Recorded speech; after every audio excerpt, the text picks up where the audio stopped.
আচ্ছা দেখা যাচ্ছে না, রেকর্ড শুরু হয়েছে। তো ওকে আমার স্ক্রিনও শেয়ার দেয়া আছে। আমি আবার এখন আসি যে আমি বললাম তোমরা কনফিউজড হও না, স্ট্রিং ছোট হাতের এস নামের শুরুতে আর বড় হাতের এস এটা দুইটা একই জিনিস, তবে একটু পার্থক্য হচ্ছে, পার্থক্য না আসলে, এটা হচ্ছে বড় হাতের এস যেটা এটা হচ্ছে স্ট্রিং ক্লাস, আর ছোট হাতের এস দিয়ে যেটা শুরু এটাকে বলি আমরা ওই স্ট্রিং ক্লাসের একটা এলিয়াস নেম বা এলিয়াস বা উপনাম। ওকে, একই জিনিস। তো এখন যেটা প্রশ্ন এটা হলো আমরা সি শার্প ল্যাঙ্গুয়েজে কিভাবে একটা স্ট্রিং কে ডিক্লেয়ার করতে পারবো, এটার একটা সিনট্যাক্স। তো আমরা দেখো আমি এখানে দুই ভাবে স্ট্রিং ডিক্লারেশনের সিনট্যাক্স দেখানোর চেষ্টা করেছি। এক্সামে যখন আসবে 2 মার্কসের জন্য তুমি এই দুইটা লাইনই দিয়ে দিবা, সাথে আমার এই কমেন্টসটা দিয়ে দিবা, এটা হচ্ছে একটা কমেন্টস। ওকে, দিয়ে দিবা যে দেখো এটা হচ্ছে একটা স্ট্রিং ডিক্লারেশনের সিনট্যাক্স। প্রথমে আমি স্ট্রিং কথাটা লিখছি, এখানে এটা একটা কিওয়ার্ড, হ্যাঁ, এটা দ্বারা ডাটা টাইপ বুঝাচ্ছে। তারপর আমি স্ট্রিং এর একটা নাম দিছি s1, তারপর ইকুয়াল টু অপারেটর ব্যবহার করে এখানে একটা ভ্যালু রাখছি যা হ্যালো নামে, আমরা একটা ভ্যালু, হ্যালো হচ্ছে একটা ভ্যালু, আর এই ডাটাটা অ্যাসাইন করে s1 এর মধ্যে রাখলো। এই ডাটাটা কি ধরনের ডাটা? এটা হচ্ছে একটা স্ট্রিং টাইপের ডাটা, যেটা এই স্ট্রিং কথাটা দ্বারা আমরা ক্লিয়ার হয়ে যাচ্ছি। ওকে, এই হচ্ছে এক ধরনের সিনট্যাক্স। আরেক ধরনের সিনট্যাক্স হচ্ছে দেখো এইটা 2 নাম্বারটা, এটা কেমন? এটা দেখো বড় হাতের স্ট্রিং লিখছি, এটা এটা একটা কিওয়ার্ড, তবে এটা অন্য ধরনের। এটা কি জিনিস? এটা হচ্ছে একটা ক্লাস, কারণ বড় হাতের এস হচ্ছে একটা, বড় হাতের এস দিয়ে যে স্ট্রিং লিখি সেটা হচ্ছে ক্লাস, অর্থাৎ এটা সিস্টেম নেম স্পেসের স্ট্রিং নামক ক্লাস। এই ক্লাসের s2টা কি তাহলে একটু মাহমুদ বলো তো?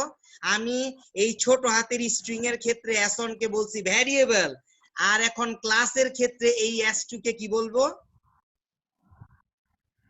কে বলতে পারবা? এলিমেন্ট। অবজেক্ট। ক্লাসের ভ্যারিয়েবল কে কি বলে? অবজেক্ট।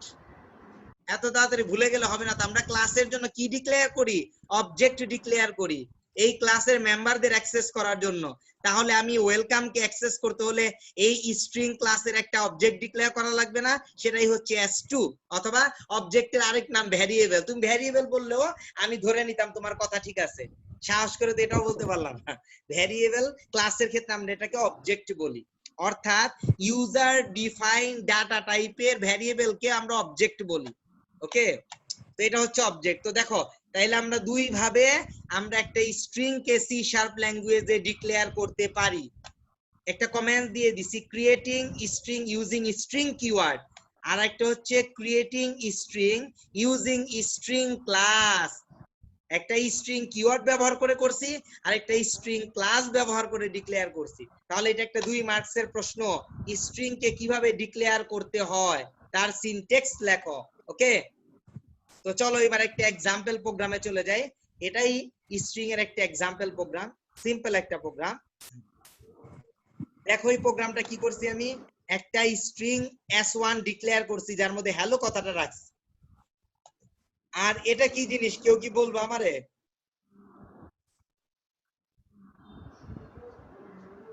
এটা কি কেউ বলতে পারবে এটা কি জিনিস? এই যে মার্ক করে দিছি আমি, এগুলো ক্যারেক্টার।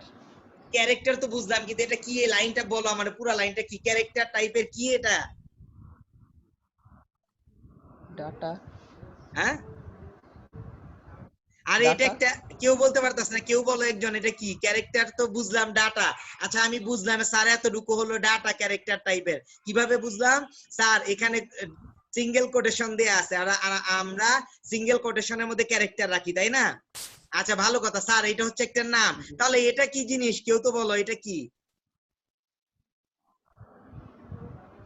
আর কেউ বলে না। এটা এটা একমাত্র অ্যারের ক্ষেত্রে ব্যবহার করি আমরা। এটা একটা অ্যারে, এটা হচ্ছে ক্যারেক্টার টাইপের অ্যারে যার প্রত্যেকটা এলিমেন্ট ক্যারেক্টার। এবার বুঝতে পারছো?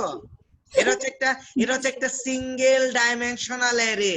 ওকে, সিঙ্গেল ডাইমেনশনাল অ্যারে। এটা এতক্ষণ দেখেও চিনতে পারতাছো না স্যার? এটার এটা তো একই জিনিস, তাই না? এই যে একটা স্ট্রিং টাইপের অ্যারে। স্যার এটা মাথায় আসে না। সেটা এটা খেয়াল করতে হবে। তো এই চিহ্ন আমরা অ্যারে ছাড়া ব্যবহার করি না, অ্যারেতে ব্যবহার করি। আর এই যে দেখো এটাও স্ট্রিং টাইপের একটা অ্যারে, ঠিক আছে? অ্যারেতে ব্যবহার করি, এটা ক্যারেক্টার টাইপের একটা অ্যারে। আর এগুলো হচ্ছে ভ্যালু, ওর কথা ঠিক আছে, এটি ভ্যালু, কিন্তু পুরাটা হচ্ছে একটা অ্যারে। আমরা এই ক্যারেক্টার টাইপের সিএইচ নামে একটা অ্যারে ডিক্লেয়ার করলাম। হ্যাঁ, এই অ্যারের মধ্যে আমি ভ্যালু রাখছি C S H A R P. Okay, এখন আমি কি করছি দেখো, স্ট্রিং টাইপের আরেকটা ভ্যারিয়েবল বা অবজেক্ট ডিক্লেয়ার করছি যার নাম s2। এখন আমি কি করব দেখো, এখন আমি কি করছি, প্রিন্ট করছি। আর এই s2 দেখো, স্ট্রিং ক্লাসের একটা অবজেক্ট ডিক্লেয়ার করছি যার নাম s2। আর এর মধ্যে কি রেখে দিছি আমি, ch কেন, এই পুরা অ্যারেটাকে আমি এই স্ট্রিং টাইপের যে কনস্ট্রাক্টর আছে এই কনস্ট্রাক্টরের প্যারামিটার হিসেবে পাস করে দিছি আমি। কথাটা কি বুঝাতে পারছি সবাই রে? আচ্ছা, একটু কারেকশন করে নি, আমার কাছে মনে হয় এটা ঠিক আছে। ঠিক আছে, বলো কথাটা কি তোমরা বুঝছো না বুঝো নাই কেউ? এটা এই লাইনটা কি বুঝতে পারছো?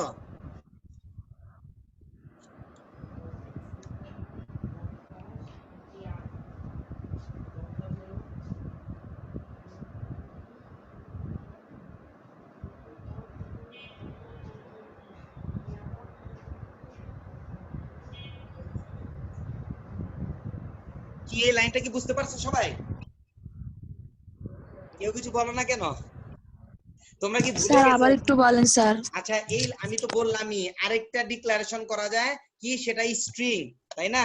এই দেখো, আমি স্ট্রিং টাইপের ক্লাস ব্যবহার করে একটা অবজেক্ট ডিক্লেয়ার করছি। এই যে স্ট্রিং ক্লাসটা আছে এটা তো একটা বিল্ট ইন ক্লাস, তাই না?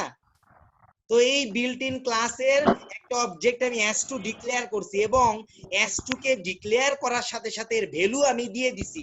ভ্যালুটা কি দিছি দেখো, আমি এই যে ক্যারেক্টার, এই যে ভ্যারিয়েবলটা, এটাকে এই স্ট্রিং কনস্ট্রাক্টরের প্যারামিটার হিসেবে পাস করে দিছি আমি। আচ্ছা, এটা কি তোমরা চিনো? তোমরা কি আমাকে বলতে পারবে এটা কি জিনিস? আচ্ছা, তোমাদের সুবিধার্থে আমি একটা কাজ করি, আরেকটা কাজ করি, দাঁড়াও। তোমাদের সুবিধার্থে আমি একটা কাজ করি, সেটা হইলো এটা নাম আর এইটার নাম একই। এখন বলো এটা চিনতে পারো কিনা? কি নাদিম, ক্লাস। কিছু বলবা? বলো এটা কি জিনিস? এটা হচ্ছে নাকি? এটা হচ্ছে কনস্ট্রাক্টর মেথড। হ্যাঁ হ্যাঁ, কনস্ট্রাক্টর ম্যাথড। রাইট, যখন একটা ক্লাসের নাম আর মেথডের নাম হুবহু এক হবে তখন আমরা সেটাকে কনস্ট্রাক্টর মেথড বলি। আর আমরা জানি সি শার্পে অবজেক্ট ডিক্লেয়ার করতে হলে এরকম কনস্ট্রাক্টর মেথড লাগবে। ওকে, এখন জি, মেথড তো দিলাম, এই মেথডের মাধ্যমে আমি ভ্যালু পাস করাচ্ছি, এটাকে বলে পাস বাই ভ্যালু আর কি। কি ভ্যালু পাস করাচ্ছি আমি? এই যে ক্যারেক্টার নামক সিএইচ নামক যে ভ্যারিয়েবলটা বা অ্যারেটা আছে, এই অ্যারের ভেতরে যে ডাটা গুলো আছে আমি সেটাকে এর ভেতর দিয়ে পাস করায় দিছি। এটা এখন কোথায় থাকবে? s2 এর মধ্যে যে সংরক্ষিত হবে। এখন আমি প্রিন্ট করছি কি দেখো, রাইট লাইন s1 কে একবার প্রিন্ট দিছি, s2 কে একবার প্রিন্ট দিছি। তাহলে কি আসবে? আসবে কি, s1 এর হ্যালো কথাটা আসবে, আর s2 এর শার্প কথাটা আসবে। তো চলো দেখে আসি আমি যে এই প্রোগ্রামটা রান করাই। 33 নাম্বার প্রোগ্রাম আমার।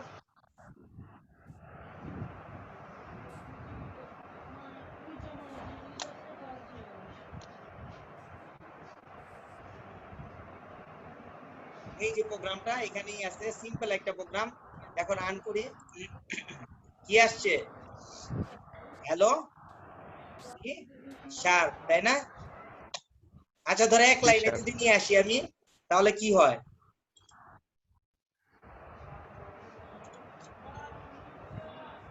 আসছে হ্যালো সি শার্প। আবার যদি একটি স্পেস দিতে চাই তাহলে কি করতে পারি? কি করব বলো দেখি, স্পেস এখানে দিতে একটা চাইলে? স্পেস দিতে হবে। হ্যাঁ, কোথায় দিব? মাহমুদ, হ্যালোতে দিব? স্যার আমার মাথা থেকে সব গেছে। হ্যাঁ, এইখানে দিলেও হয়ে যায়। এখানে দিলে হয়ে যায়। আবার যদি আমি মনে করি এখানে দিতে পারলাম না, এটা তো ফিক্সড ভ্যালু, আমি কি করতে পারি এখন? তাহলে সি এর আগে, তাহলে কি করব? সি এর আগে দিব। ওই যে সি সি এর এর, আগে দিব। এই সি সি এর আগে সি এখানেও দিলাম না, তাহলে কি করব? হ্যাঁ, রাইটের আলাদাভাবে ওখানে বসাই যে দাও। চেঞ্জ। কি করব বলো? হ্যাঁ, ওখানে এখন একটা ব্ল্যাঙ্ক স্পেস দিব। আসছে, দেখছো? এই তো, এটা তো বুদ্ধি তোমার উপর নির্ভর করে, তুমি কিভাবে আউটপুটটা দেখতে চাও এটা সম্পূর্ণ তোমার ব্যাপার। এটা তোমার ব্যাপার বলতে বুঝাচ্ছে তুমি একটা বাজারে সফটওয়্যার বা বাজারে একটা প্রোডাক্ট ছাড়বা, বাজারকে যাচাই করতে হবে ইউজার কিভাবে দেখতে পছন্দ করে, ইউজার কি চায়, তার উপর ভিত্তি করে তোমাকে এই আউটপুটটা সাজাতে হবে। এই আউটপুট সাজানো বেশ জটিল একটা প্রক্রিয়া। এটা তোমাকে নিজের মতো করে বাহিরের অবস্থা বুঝে, সাধারণ মানুষ কিভাবে বুঝবে সেটা বুঝে তারপর তোমাকে এটাকে সাজাতে হবে। ঠিক আছে? এটা তার বুঝতে হবে। আউটপুটটা একটু আবার দেখান একটু। দেখো আউটপুটটা দেখো কিভাবে দিলাম, এই দেখো। স্যার সিটা বড় হাতের মনে হয় হবে। ধরো সিটা বড় হাতে দিয়ে দিলাম, বা এটা তো ব্যাপার না, ধরো সিটা বড় হাতে দিলে হলো। বা তোমার স্ট্রিং এর বিভিন্ন ধরনের আছে, কি বলে আপার কেস মেথড আছে, এটা দিয়ে এই হ্যালো সি শার্প এগুলার বড় করে দিতে পারি, সাপোজ ওইগুলা করা যাবে। তো এই হচ্ছে তোমার স্ট্রিং এর একটা বসাইলে তো প্রোগ্রামটা আরেকটু রান টাইম সিম্পল। বেশি লাগে, যত বেশি মেথড ইউজ করব।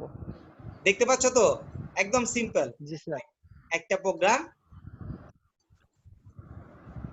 এই হচ্ছে আমার একটা প্রোগ্রাম, আমি আগের ফরম্যাটে ফিরে যাই। ওকে, পরিবর্তন করে দেখা দিলাম। তো চলো স্ট্রিং এর আরো কিছু প্রোগ্রাম আমি দেখি। আচ্ছা চলো, এটা তো দেখলাম, এখন আমি যেটা দেখবো স্ট্রিং কত প্রকার। বইতে এগুলো পেতেও পারে, নাও পেতে পারে। স্ট্রিং কে আমরা দুই ভাগে ভাগ করতে পারি, যেমন ইমিউটেবল স্ট্রিং আর মিউটেবল স্ট্রিং। অর্থাৎ ইমিউটেবল কথার মানে হচ্ছে যে স্ট্রিংটা ভ্যালুটা পরিবর্তন করা যায় না। আবারও বলি, ইমিউটেবল বা অপরিবর্তনীয় কথার মানে হচ্ছে কোন একটা স্ট্রিং কে ডিক্লেয়ার করে ফেলার পরে যদি ওই স্ট্রিং এর ভ্যালুকে পরিবর্তন করা না যায়, তাহলে সেই ধরনের স্ট্রিং কে বলে ইমিউটেবল স্ট্রিং। তবে একটু কথা বলে নেই আমি, অনেক সময় আমরা বলি বা বলে থাকি অথবা আমরা প্রোগ্রাম করে দেখাই, স্যার কিছু মেথড আছে যেমন রিপ্লেস। দেখো এখানে আমি উল্লেখ করছি কিছু মেথড আছে যেমন রিপ্লেস, কিছু মেথড আছে টু আপার, কিছু মেথড আছে টু লোয়ার। স্যার এই মেথড গুলো ব্যবহার করে আমরা আমাদের ওই ইমিউটেবল স্ট্রিং কে তো স্যার পরিবর্তন করছি। আমার আপার লোয়ার কেস ছিল, আপার কেস হয়ে গেছে, আপার কেস ছিল, লোয়ার কেস হয়ে গেছে। অথবা কোন একটা স্ট্রিং এ এ লিখছি, আমি রিপ্লেস করে ই বানিয়ে ফেলছি স্যার, কিন্তু অ্যাকচুয়ালি ওটা স্ট্রিং এর পরিবর্তন, স্ট্রিং এর ইমিউটেবল স্ট্রিং এর পরিবর্তন হয় নাই, পরিবর্তিত হয়ে আরেকটা নতুন স্ট্রিং তৈরি করছে। ব্যাপারটা হইছে এরকম। ব্যাপারটা কি বুঝাতে পারছি? যদি আমি পরিবর্তন কথা কখন বলতে পারবো, যদি এমন হয় যে আমি একটা জিনিস তৈরি করে ভেঙে ওইটার মধ্যেই কিছু আপডেট করছি এবং আপডেটটা দেখা যাচ্ছে, পুরানো জিনিস দেখা যাচ্ছে না, এটাকে বলে পরিবর্তন। আর অপরিবর্তন সেটাই বুঝায় যে আমি এটাকে মানে ধরো আমি এটাকে পরিবর্তন করতে পারবোই না, অর্থাৎ কি করা লাগবে, তাহলে এটার একটা কপি করে নিয়ে গেলাম আরেকটা জায়গায়, তারপর এটা পরিবর্তন করে দেখাইলাম, ওটাকে কিন্তু পরিবর্তন বলে না, এটা কপি করে নিয়ে গেছি আমি। ব্যাপারটা হয়েছে এটা। তাহলে আমি এই কথার দ্বারা বুঝাতে চাচ্ছি ইমিউটেবল বা অপরিবর্তনীয় যে স্ট্রিং গুলো আছে, অনেক সময় এই স্ট্রিং এর উপর রিপ্লেস নামক মেথড কাজ করে, আপার নামক এই মেথডটা কাজ করে, লোয়ার নামক এই মেথডটা কাজ করে। কাজ করলে কি হয় জানো, এই মেথডগুলো দিয়ে আমরা স্ট্রিং এর পরিবর্তন করতে পারি। সেটাকে পরিবর্তন বলে না, আসলে বলে কপি করে নতুন একটা অবজেক্ট তৈরি করা বা নতুন একটা অবজেক্ট রিটার্ন করা বুঝায়। তোমরা কি আমার কথা বুঝতে পারছো? জি স্যার। বুঝছো না বুঝো নাই? জি স্যার স্যার বুঝছি। হ্যাঁ বলো। একটু স্লো। আচ্ছা একটু স্লো বলবো, আচ্ছা ঠিক আছে। ধরো তুমি তোমার একটা নতুন জামা কিনে নিয়ে আসছো, হ্যাঁ, এখন তোমার বোনও এই জামাটা চায়, এখন একটু পরিবর্তন করে যদি এরকম হয় তুমি তোমার জামাটা পরিবর্তন করে ফেললা, অনেক কিছু ডিজাইন অ্যাড করলা, বা তোমার বোন বলতেছে না আমাকে আরেকটু ডিজাইন অ্যাড করে এই জামাটাই চাই, আমার একটু ডিজাইন অ্যাড করবা, কিন্তু তুমি এটা দিবা না। ধরো তুমি এটা হাতই দিতে পারবা না, এটা মানে তুমি এটাকে ধরতেই দিবা না, কোনো কারুকাজি করতে দিবা না, তাহলে কি করা লাগবে, ঠিক হুবহু আরেকটা জামাই নিয়ে আসবা বা এটাকে কপি করে নিয়ে আসবা, তারপর ওই কপিটার উপর এডিট চালাবা। এটাকে পরিবর্তন বলে না, কিন্তু এটাকে বলে হচ্ছে একটা রিটার্ন করলে, একটা কপি করে তার উপর পরিবর্তনটা ঘটাইলা, কিন্তু অরিজিনালটার কোনো পরিবর্তন হয় নাই। এটা হচ্ছে ইমিউটেবল স্ট্রিং। আর যদি এমন হতো ওই একটা জামাকে তুমি এডিট করে কাটা ছেঁড়া করে একেবারে সব চেঞ্জ করে ফেলছো, এটা হচ্ছে পরিবর্তন, সেটাকে বলে মিউটেবল স্ট্রিং। এবার বুঝতে পারছো? জি স্যার। আচ্ছা চলো তাহলে আমরা একটা এক্সাম্পল দিয়ে দেখি, এমনিও এখনো বুঝবা না, আরেকটা এক্সাম্পল দিয়ে বুঝাই, তাইলে বুঝতে পারবা। চলো তার আগে আমরা দেখি, এক্সাম্পলটা দেওয়ার আগে আমরা দেখি যে স্ট্রিং অর্থাৎ ইমিউটেবল বা অপরিবর্তনযোগ্য যে স্ট্রিংটা আছে, এই স্ট্রিংটাকে আমরা কিভাবে ডিক্লেয়ার করতে পারি সেটা দেখি। চলো এই যে একটা ডিক্লেয়ার করছি স্ট্রিং s1 ইকুয়াল টু একটা নাম রাখলাম এখানে, এটা একটা ডিক্লারেশন হইলো। আরেকটা ডিক্লারেশন হতে পারে স্ট্রিং s1 একটা অবজেক্ট ডিক্লেয়ার করলাম আগে, মানে একটা ভ্যারিয়েবল ডিক্লেয়ার করলাম, তারপরে s1 এর মধ্যে নাম রাখলাম। এগুলো কি জানো, এগুলো হচ্ছে স্ট্রিং ডিক্লারেশন করা এবং সাথে সাথে ইনিশিয়ালাইজ করা। ওকে, তো চলো এটা আরেকটা নিয়ম। আরেকটা নিয়ম দেখো, আমি ডাইনামিক, এটা হচ্ছে ডাইনামিক, এই লাইনটা হচ্ছে ডাইনামিক। হ্যাঁ, এটা হচ্ছে স্ট্রিং ডাটা টাইপের একটা ভ্যারিয়েবল নেম ডিক্লেয়ার করলাম, তার ভেতরে কোনো ফিক্সড মান নেই। এই মানটা কি নিছি, এটা হচ্ছে এই লাইনটা দ্বারা আমরা কোন একটা ভ্যারিয়েবলের মধ্যে কিবোর্ড থেকে ডাটা নেই, তার মানে না ভ্যালুটা আমার কিবোর্ড থেকে আসবে, এটা হচ্ছে ডাইনামিক। ওকে, এইভাবেও আমরা ডিক্লেয়ার করতে পারি। আচ্ছা, আবার এইভাবেও ডিক্লেয়ার করতে পারি, দেখো ইন্টিজার মার্কস, অর্থাৎ একটা ইন্টিজার সংখ্যা নিছি আমি 65। ওকে, এখন স্ট্রিং একটা ডাটা টাইপ নিলাম মাই মার্কস। এখন এই মার্কস এর মধ্যে আমি ডাটাটা কোত্থেকে আনবো, এই মার্কস নামক ইন্টিজার টাইপের ভ্যারিয়েবল বা প্রপার্টিজটাকে ধরে ডট অপারেটর ব্যবহার করে টু স্ট্রিং নামক একটা মেথড ব্যবহার করেও আমি কোন একটা স্ট্রিং এর মধ্যে ভ্যালু রাখতে পারি। এই পুরো লাইনটা আরেকটা সিস্টেম স্ট্রিং ডিক্লেয়ার করা। ওকে, আচ্ছা আরেকটা সিস্টেম দেখো, আমরা দুইটা স্ট্রিং কে জোড়া দিয়ে নতুন একটা স্ট্রিং ও তৈরি করতে পারি। যেমন দেখো স্ট্রিং ফার্স্ট নেম হচ্ছে আমার কি, এই একটা নাম দিলাম, লাস্ট নেম হচ্ছে আমার, এই একটা নাম দিলাম আমি, তারপর নেম নামক আরেকটা নতুন ভ্যারিয়েবল নিয়ে আমি দুইটা স্ট্রিং কে জোড়া দিয়ে পূর্ণ একটা নাম পেলাম। এটাও হতে পারে, তাই না? বুঝা যাচ্ছে তো?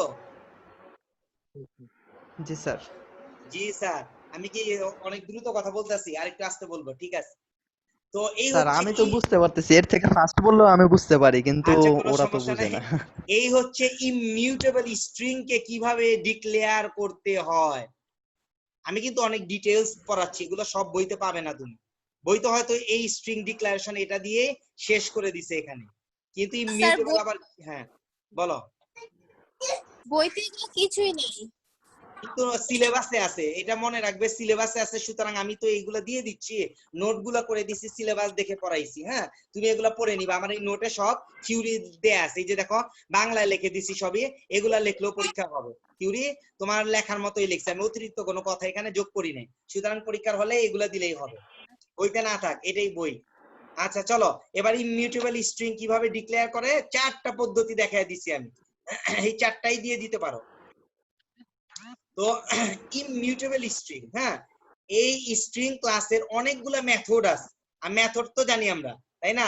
এই যে অর্থাৎ মেথড মানে built in method, user defined method, method চিনি না আমরা, কোন একটা নির্দিষ্ট কাজ করার জন্য অনেকগুলো কোড ব্লক নিয়ে যে ইটা তৈরি হয়, যে কোড ব্লকটা বা অনেকগুলো স্টেটমেন্টের ফাংশন গঠিত ব্লকটাকে বলি আমরা মেথড। হ্যাঁ, তো এই মেথড স্ট্রিং এর ফাংশন অনেকগুলো ফাংশন বা মেথড মেথড এগুলাই। আছে, তার মধ্যে একটা দেখো কম্পেয়ার করার একটা মেথড আছে, অর্থাৎ এই মেথডটা দুইটা স্ট্রিং এর মধ্যে কম্পেয়ার করে। কপি নামে একটা মেথড আছে, এই মেথডটা একটা স্ট্রিং কে আরেকটা স্ট্রিং ভ্যারিয়েবলে কপি করে রাখতে পারে। ইকুয়াল নামে একটা মেথড আছে, এই মেথডটা চেক করে দেখে দুইটা স্ট্রিং এর ডাটা কি সমান কিনা। আরেকটা মেথড আছে নাল চেক করে, অর্থাৎ স্ট্রিং এ কোনো ভ্যালু আছে আদৌ না নাই। আরেকটা স্ট্রিং কি করে, যে এটা কি আসলে কোন একটা স্ট্রিং টাইপের ভ্যারিয়েবলের ভেতরে আদৌ কোনো ভ্যালু নাই নাকি হোয়াইট স্পেস আছে, এরকম চেক করার জন্য এই মেথডটা is null or white space, এটা একটা মেথডের নাম। কিন্তু পুরাটা। তো এগুলো হচ্ছে বিভিন্ন স্ট্রিং এর মেথড। যদি পরীক্ষায় কখন আসে স্ট্রিং এর যে কোনো 4টা মেথডের নাম লিখে তাদের কাজ লেখো, তখন এই টেবিলটা দিয়ে দিলেই হবে তোমাদের, কারণ এই টেবিলে মেথডের নাম আছে আর এই মেথডটা কি কাজ করে সেটা এখানে দেয়া আছে সুন্দরভাবে। ক্লিয়ার সবাই? জি স্যার। আচ্ছা, এই মেথড গুলোর জন্য একটা এক্সাম্পল প্রোগ্রামও আমি দিয়ে দিছি, তোমাদের দিয়ে দিব, এখন দেখাচ্ছি। আচ্ছা, আরো কিছু মেথড আছে দেখো, এই যে ক্লোন মেথড, তারপর contains method, remove method, to character array method, replace method, insert method, substring method, এইগুলো কিছু কিছু মেথড আরো আছে। এটার কাজ এখানে দেয়া আছে, এগুলো করবা এক লাইন করে, তো এক লাইন করে কাজ। হঠাৎ পরীক্ষায় দিতে পারে 2 মার্কসের প্রশ্ন যে ক্লোন মেথডের কাজ কি, তখন তোমাকে বলতে হবে ক্লোন হচ্ছে স্ট্রিং এর একটা মেথড, বিল্ট ইন মেথড। এর কাজ হচ্ছে সে একটা নতুন স্ট্রিং তৈরি করে পুরানো স্ট্রিং এর কপি হিসাবে, ঠিক আছে? অর্থাৎ কপি করা, এটা হচ্ছে একটা ক্লোন মেথড। এর কাজ হচ্ছে এটাই, তো 2 মার্কসের 2 এ 2, ঠিক আছে? এই হচ্ছে তোমার, এইভাবে আসবে। তো এই দুইটা টেবিল ভালো করে পড়ে নিবা তোমরা। তো চলো এবারে যে স্ট্রিং এর মেথড গুলা ব্যবহার করছি আমি, হ্যাঁ স্ট্রিং এর মেথড গুলা ব্যবহার করে আমি প্রোগ্রাম দেখানোর চেষ্টা করছি, একটু বড় করে দিই তোমাদেরকে। ধরো এই দেখো এখানে কি করছে, এখানে এত ঝামেলা, এখানে এখন দেখলে ঝামেলা মনে হচ্ছে, আসলে ঝামেলা কিছুই না। এই দেখো এই লাইনটার দিকে তাকাও, একেবারে এই লাইনটার দিকে তাকাও, এতটুকু অংশের দিকে, এই পুরো লাইনের শেষ অংশটার দিকে তাকাও যেখানে স্ট্রিং কথা আছে, স্ট্রিং ডট কম্পেয়ার। কম্পেয়ার হচ্ছে একটা মেথড। এই মেথড কি কাজ করতেছে, এখানে অভিষেক নামের সাথে সানি নামের মধ্যে কম্পেয়ার করতেছে, ঠিক আছে? কম্পেয়ার করে যারটাকে বড় পাবে কি করবে, দেখো এখানে এখানে কি লেখা আছে, this method return an integer value, অর্থাৎ সে রিটার্ন করবে 0 অথবা 1 অথবা -1, মানে ইন্টিজার ভ্যালু রিটার্ন করবে। If string 1 is smaller then string 2, অর্থাৎ এখানের এই প্রোগ্রামে স্ট্রিং 1, এই স্ট্রিং 1টা যদি স্ট্রিং 2 এর চেয়ে ছোট হয় তাহলে সে রিটার্ন করবে কত, 1 না -1, ঠিক আছে? আর যদি বড় হয় তাহলে রিটার্ন করবে 1, আর যদি সমান হয় both are equal তাহলে কি রিটার্ন করবে, 0, ঠিক আছে? কি রিটার্ন করবে, 0। বুঝতে পারছো তো সবাই? এটা না কি ওয়ান বুঝার কাইন্ড অফ ট্রু ফলস এর মতন? হ্যাঁ, কিছুটা ট্রু ফলস এর মতোই, রাইট। কম্পেয়ার করে ইন্টিজার ভ্যালু রিটার্ন করে, ট্রু ফলস দেয় না, বাট ইন্টিজার ভ্যালু রিটার্ন করে। ওটার ভ্যালু সেট করা আছে, দেখো কি দেয়, ওর 0 কাছে আর ভ্যালু 1 এই ধরনের কিছু। -1, হ্যাঁ 0 আর 1। হ্যাঁ 1, আরেকটা হচ্ছে 0, 3 ধরনের ভ্যালু তার কাছে আছে। এই 3টা ভ্যালু রিটার্ন করে। এই হচ্ছে তোমার এই লাইনটার কাজ, কম্পেয়ার মেথডের কাজ করে দেখাই দিছি। এভাবে কপি মেথডের কাজ করছি আমি, ইকুয়াল মেথডের কাজ করছি। আচ্ছা, নাল কিনা সেটা চেক করছি। চলো আমরা এই প্রোগ্রামটা রান করাই, তাহলে দেখতে পাবা। এই প্রোগ্রামটা হচ্ছে 34 নাম্বার প্রোগ্রাম, ঠিক আছে? সিম্পল প্রোগ্রাম, ভয়ের কোনো কারণ নেই, কোনো জটিল নাই, একেবারে সিম্পল। জাস্ট প্রোগ্রামে আমি বিল্ট ইন স্ট্রিং এর বিল্ট ইন মেথড গুলো ব্যবহার করছি। এই প্রোগ্রামটা দেখছো, দেখতে বড় মনে হচ্ছে, বাট বড় না, কিন্তু ছোট। এই যে বড় মনে হচ্ছে এই ঝামেলাগুলোর জন্য, এগুলো আসলে বাড়তি কথা লেখা হয়েছে, আর কিছুই না। তো চলো আমি এটা রান করি, কি দেখায়। এই দেখো এখানে রাখলাম প্রথম লাইনটা, কম্পেয়ার করছে অভিষেকের সাথে সানির, দেখছে যে অভিষেক নামটা কি বড় নাকি সানির চেয়ে, এই জন্য -1 রিটার্ন করছে। আচ্ছা চলো এটা একটু পরিবর্তন করে দিই, হ্যাঁ অভিষেকের জায়গায় আমি সানি লিখে দিই, কি হয়, ঘটনাটা কি ঘটে দেখি। আচ্ছা আমি আগে প্রোগ্রামটা অফ করে নিই, তারপরে আচ্ছা এখানে আমি সানি লিখে দিই, তাহলে কি ঘটনা, তাহলে কি রিটার্ন করবে বলো দেখি, 0 নাকি? দেখো এখনো পর্যন্ত হয় নাই কিন্তু, তার মানে এখনো পর্যন্ত কিন্তু হয় নাই। স্যার আপনি এখনো তো অভিষেকের সাথে সানি কম্পেয়ার করতেছেন, সানির সাথে সানি হ্যাঁ কম্পেয়ার সেটাই, এই করলে জন্যই হয়নি। আমি কম্পেয়ারে এটা ঠিক করে নিই, দাঁড়াও। সানি সানি, ঠিক আছে, string compare Sunny and Sunny, save হইলো কিনা। স্যার নিচেরটাই তো এইভাবে করা যেত, নিচে যে অ্যাপল অ্যাপল লেখা ছিল।